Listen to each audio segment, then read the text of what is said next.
prayer, O Yahuwah. Let my cry come unto thee. Hide not thy face from me in the day when I am in trouble. Incline thine ear unto me in the day when I call. Answer me speedily.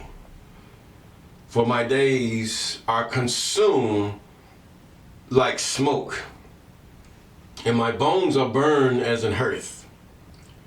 My heart is smitten and wither like grass, so that I forget to eat my bread.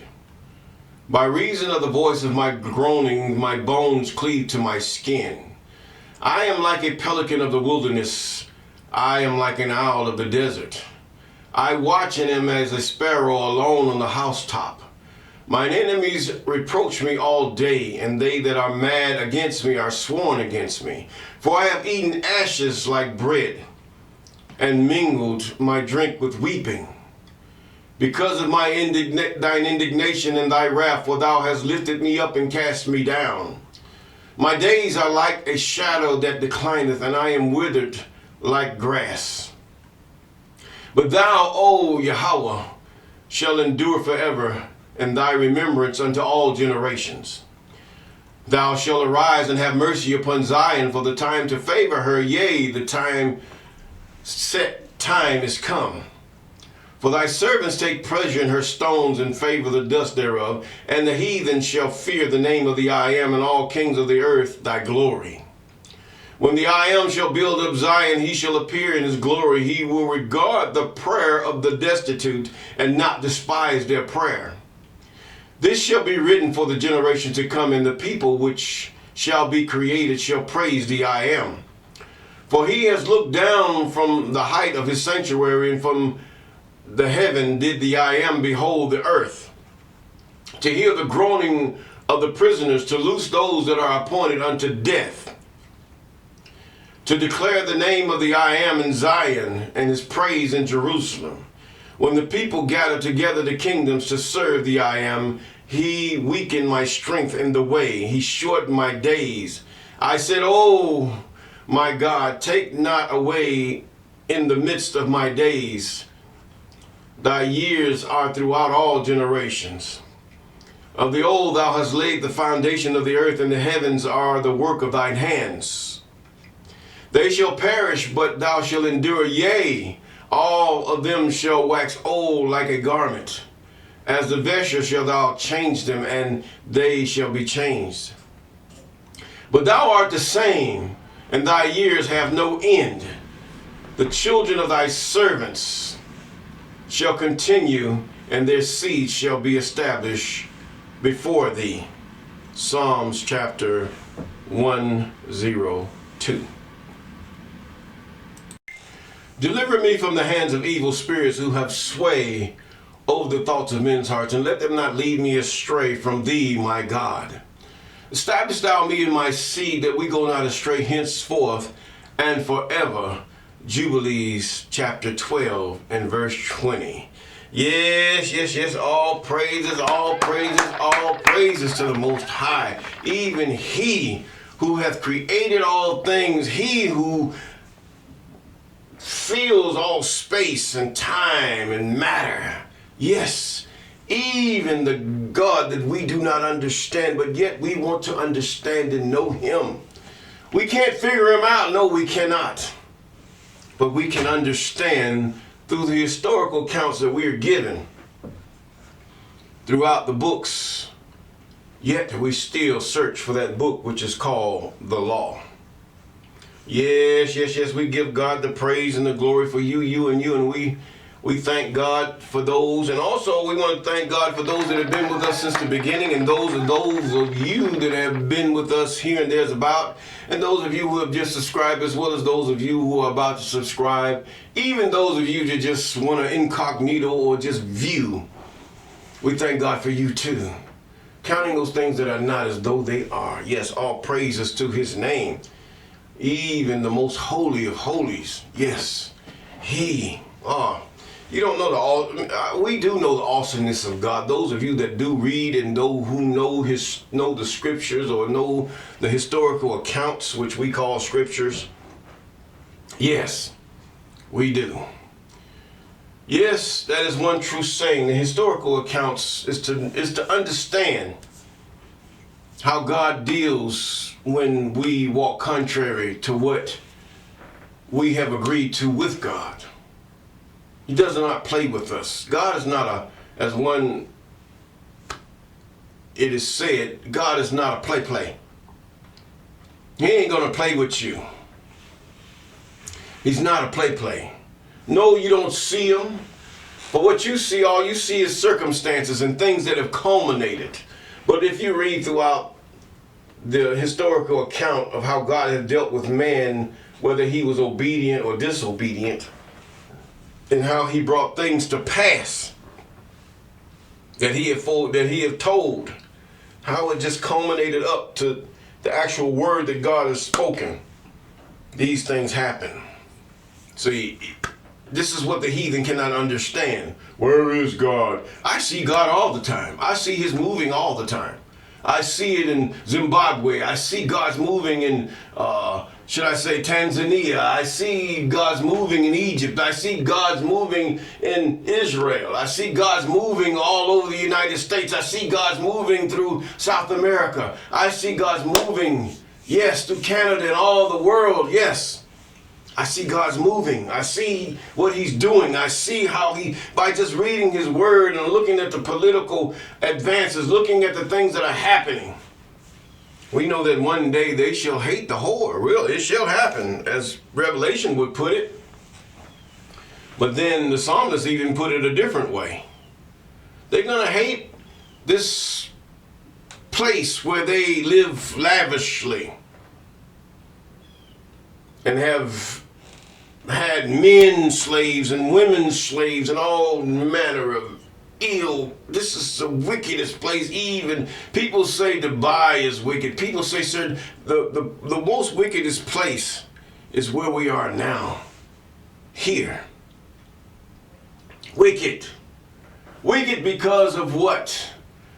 We do not have a standard. We have a standard that is not kept. We have a standard that is not enforced.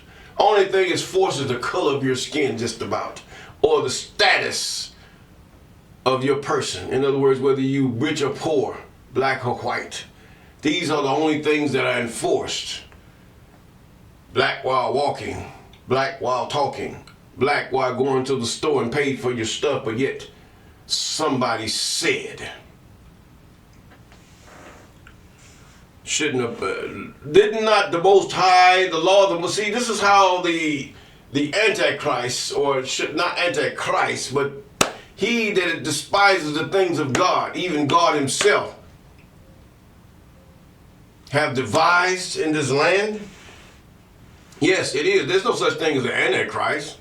But the fact is, there are those that are anti-creator, anti-things of God, anti-Israel, or should I say the children of Jacob, for Israel is not the land, it's the people. You must get that through your head. And also, we're in the book of 2 Kings. The book of 2 Kings, chapter 24. We're just about in almost one more chapter away from ending this thing. Yes, after this one. And we're in 2 Kings chapter 24. Now, Chronicles is really a repeat of these things, but we're going to go through Chronicles anyway, because it's going to give us some things that this only did an overview, whereas Chronicles is going to go into more details about what has happened with these kings and how God has dealt. See, since Israel chose a king to be their leaders, God already told them what will happen.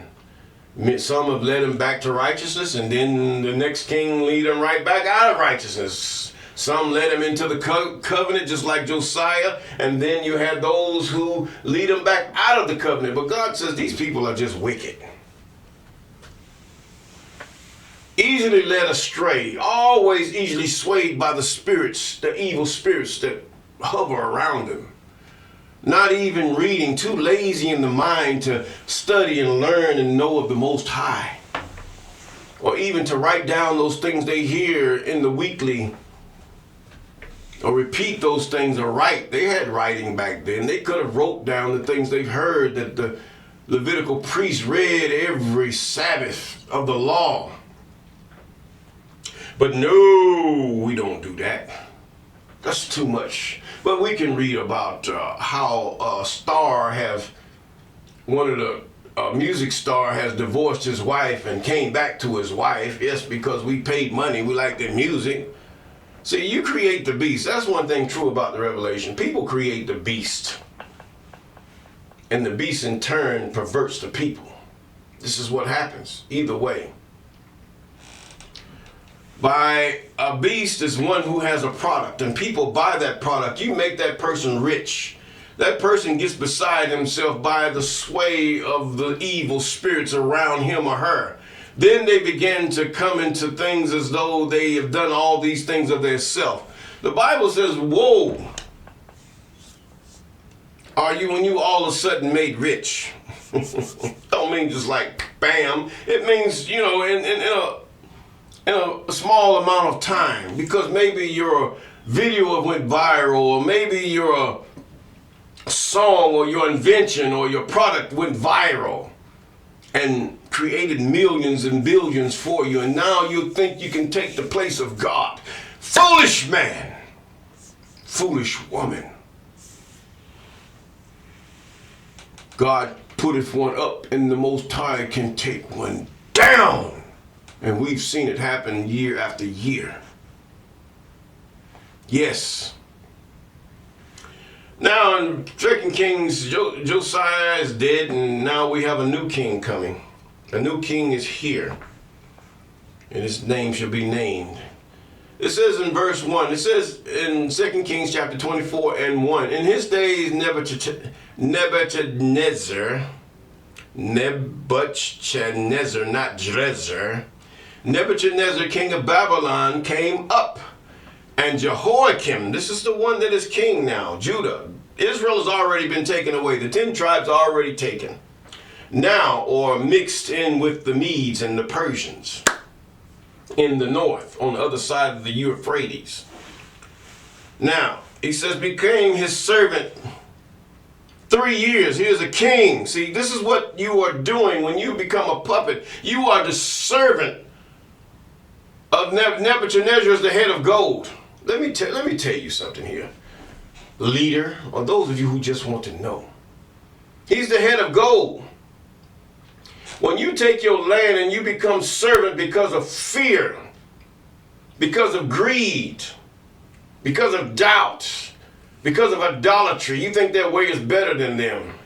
Listen, he said to Nebuchadnezzar, thou art the head of gold. Didn't he say that to him? Yes, and this is true. He was the head of gold. Now notice what Nebuchadnezzar does. Nebuchadnezzar, king of Babylon, came up, and Jehoiakim became his servant 3 years. A king serving a king. You're not sovereign. Your country, you say you're a sovereign country, but when your president, your leader, serves another president or another leader, you're not sovereign.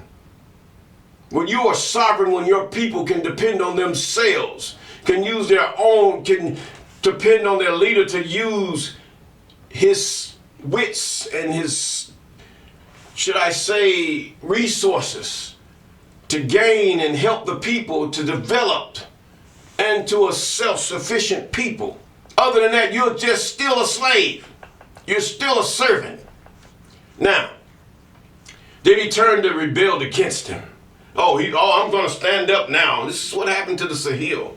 They began to stand up, but God is with them. But nevertheless, the I Am, in verse 2, sent him bands of the Chaldees and bands of the Syrians and bands of the Moabites and bands of the children of Ammon. Some of these are their own brethren.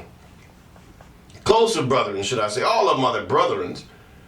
And sent them against Judah to destroy it.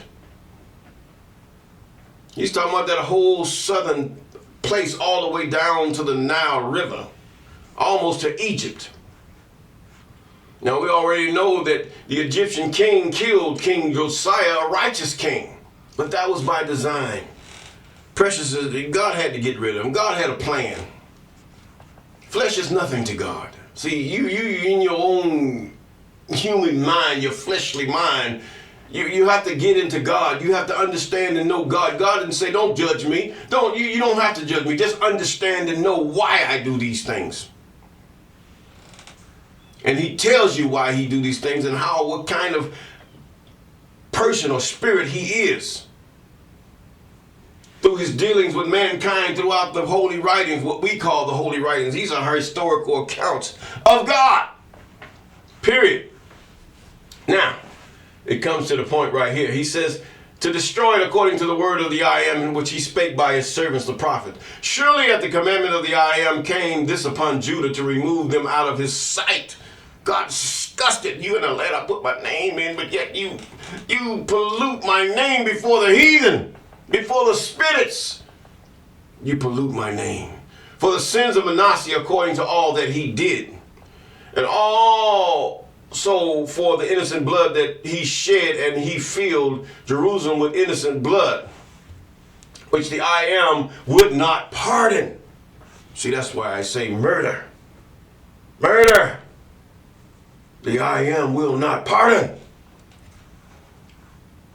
Murder in its true definition, the I am will not pardon.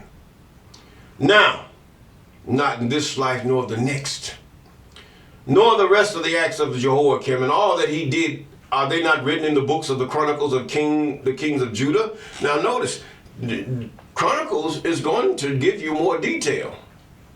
Stay tuned for that. But anyway, verse 6. So Jehoiakim slept with his fathers, and Jehoiachin, not Jehoiakim, Jehoiachin, his son, reigned in his stead. Yes, and the king of Egypt came not again any more out of his land, for the king of Babylon had taken from the river of Egypt unto the river of Euphrates. He took in the whole land of Israel, period. The king of Egypt came not any more out of his land. In other words, God gave the land of Israel over to the Egyptians, over to the Babylonians. This is the whole empire. The Syrians, they don't have this land anymore. Babylon owns it now. For, in this narrative, for the king of Babylon had taken from the river, this is the land that was allotted, even Abraham, it was allotted to Abram for his seed, but yet it culminated and it materialized with Jacob, his children. But God already knew their hearts. He knew what they were going to do.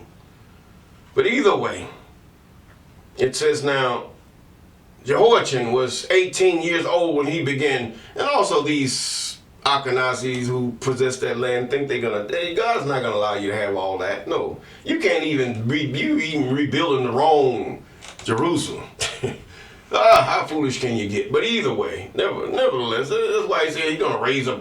He wasn't talking about anybody when he said, I'll raise a foolish nation, and they'll be called the children of the Most High. Yes, they are called that, but they're foolish, stupid. This is what he's saying in that passage of scripture. For those of you who know what I'm talking about, I'll put it that way. Some of you don't, but we will cross that road when we get to it. Nevertheless, he says now, and Jehoiachin was 18 years old when he began to reign, and he reigned in Jerusalem 3 months. And his mother's name was Nehushta. These are African names. I don't care what you say.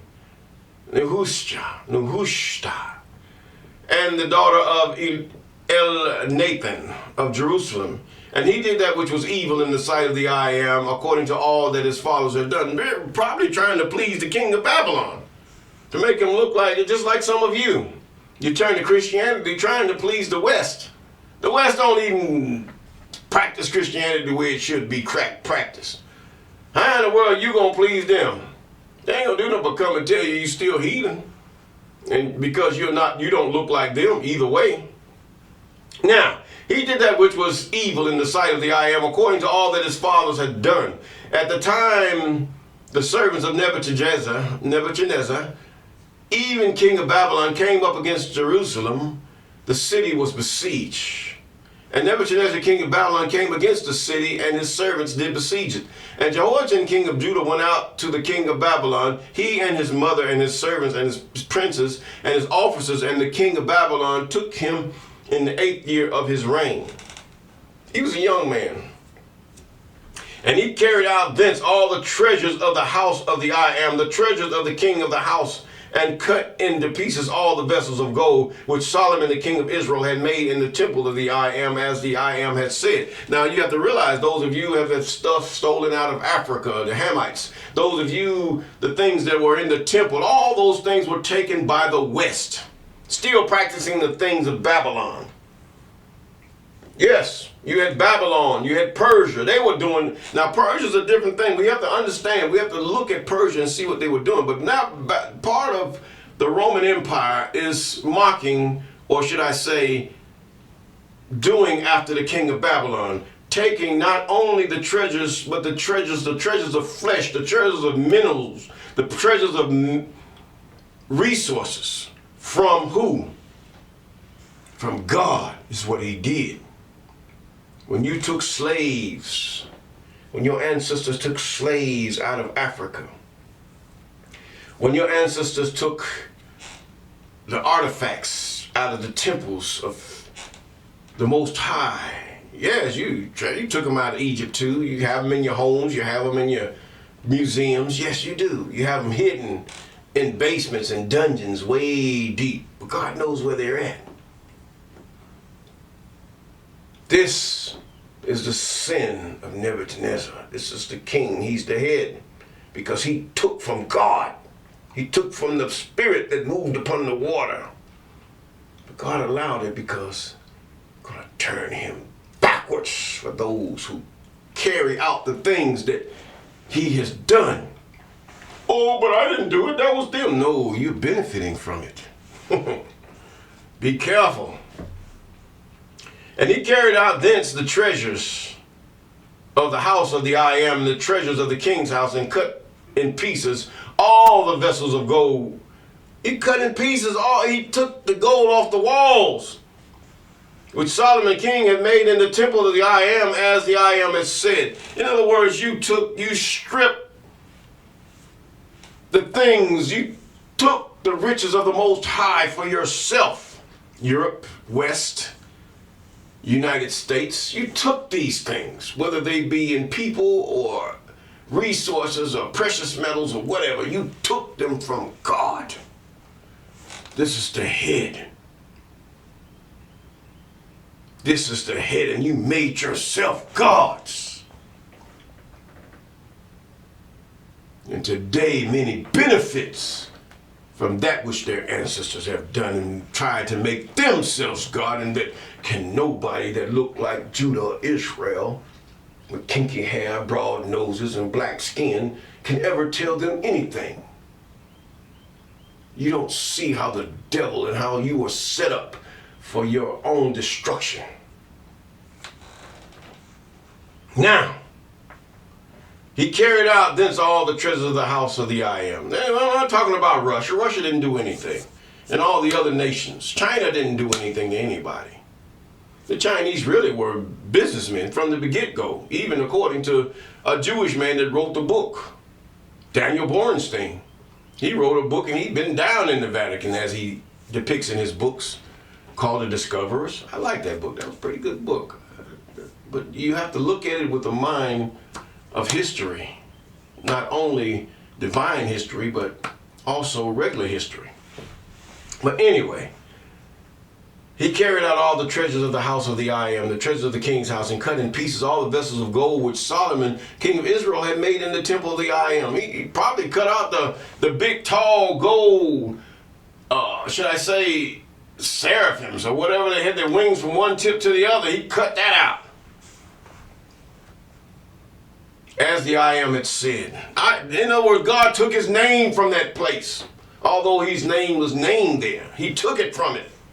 And he carried away all Jerusalem, or Yasharal, all you want to call it, and all the princes and all the mighty men of valor, even 10,000 captives and all the craftsmen and smiths. This is what they did. This is what you did when you took people from the continent, the Western nations. You took what? You took all the craftsmen. You took the smiths. And none remained save the poorest sort of the people of the land. These people built your houses. They built your cities. They built your roads. But then you've even got even lower in recent times, where you took the poor of the land that they could be just labor, period. Yes, you took these people. And he carried away Jehoiachin to Babylon. And the kings, well, you even tried to take the Zulu king. But apparently his story tells us he got away. And Jehoiachin to Babylon, the king and king's mother and king's wives and his officer in the mighty land, and those carried he into captivity from Jerusalem to Babylon, and all the men of might, even 7,000, and craftsmen and smith 1,000, and all that was strong and apt for war. And the king of Babylon brought the king of Babylon brought captive to Babylon. How do you think Babylon got its beautiful gardens and all these other, even Persia? Even all, they taken all these people and dressed themselves while these were all black folks though. At this time they were all black. And they all, kinky haired, wide noses or whatever. They didn't have to blow off the nose because they looked like them too. Babylon didn't have to do that. You had to be the narrow-nosed Europeans that really had to do that because they didn't look like you. It didn't even resemble you. Now, and his officers and mighty of the land, those carried he into captivity from Jerusalem to Babylon, and all the men of might, even 7,000 craftsmen, smith, and thousands that were among strong apt for war, even, yes, you did take warriors. You took warriors, yes, as Babylon did. This is why he's the head. Look at, he took the precious things of the Most High, his mighty armies. He took the mighty armies of the Most High, and then he took, just as even the Satans did. They deceived the mighty angels and caused them to make men stumble, to worship them as devils and demons and Satans. Yes, there's many Satans. There's only one God. You don't need to be many. You don't need to be a Father, Son, and Holy Ghost. He is the Father. And he is holy and he is a spirit. Yes. Thank you. Now, and all men that were strong apt for war, them the king of Babylon brought captive to Babylon. And the king of Babylon made Mattaniah, his father's brother, king instead, and changed his name to Zedekiah. Now Zedekiah is not of the lineage of David. He was of the lineage of the king of Babylon. Now Zedekiah was 21 years old when he began to reign, and he reigned 11 years in Jerusalem. Now, there is no king now that is of the seed of David in Jerusalem now. And his mother's name was Hamutal, the daughter of Jeremiah and Libnah. So Zedekiah is not an Israelite. He's a Babylonian. He's his father's brother. The king of Babylon made Mattaniah his father's brother. Now, you have to realize, now we come with imposters, just like we have imposters today. There's not a man sitting on the throne of David at this point in time. Kings chapter 2, 24 and 7. 2 Kings chapter 24 and 17.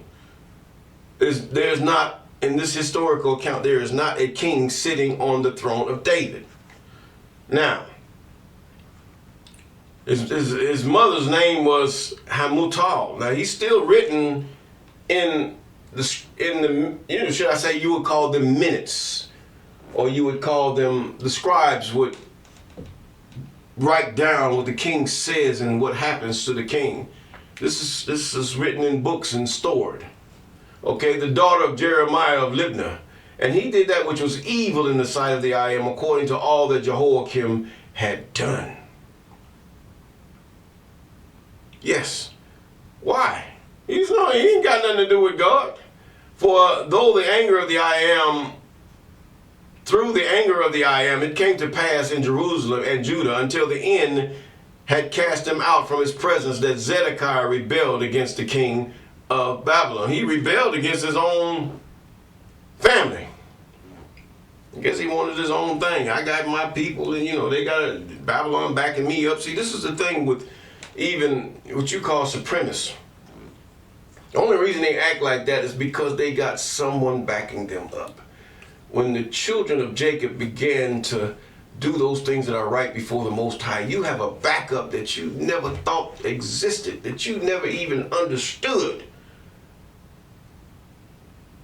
See, these people the reason why they can tear your towns up, Jacob, they can cause you to and bury them underground is because you lost your backup. They have a backup. They have their armies. They have their National Guard. They have their law enforcement. Yes, they do. They have their law enforcement that does these things. Now they even gotten to the point where they even made their law enforcement weaponized. They made them military. I mean, putting all this junk on them and putting all that garbage on them, and now it's just a big menagerie. You got the weapons makers, they ain't got, when war is not happening, they got to make some money, so they turn to the local people. They turn to selling bullets, but nobody's hiding bandages are going up too. You can't even bandage each other. Beans are going up. You need all that when you start war. But they planting them in your backyard, planting them in the alleys, so that the gangs can get them and all this other stuff. Yes, this is happening. Because they don't worry about you. They just give you the minimal. They have the backup, the bulletproof vest, and then deny you to have a bulletproof vest. They have the automatic guns and shotguns and knives and batons and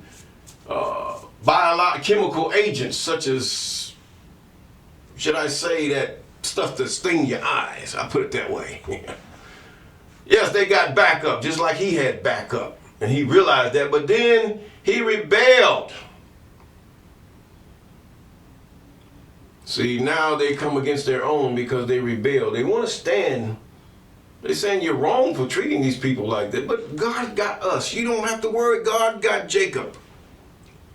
The Jacob that is judged, God is going to judge. They are being judged. But the Jacob that are doing what God say do, he's got your back. Yes, he does. And with all of this is to say, because of what? The first few commandments. Thou shalt not have any other gods before me.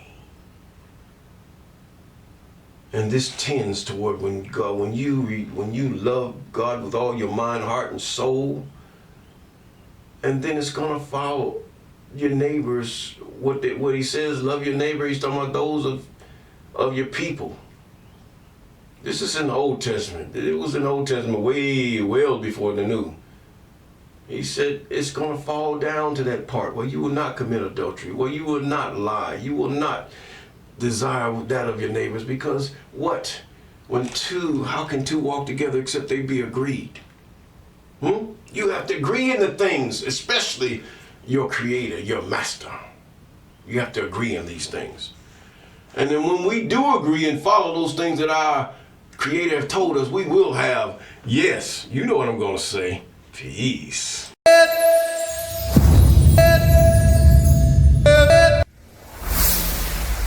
Walk with me.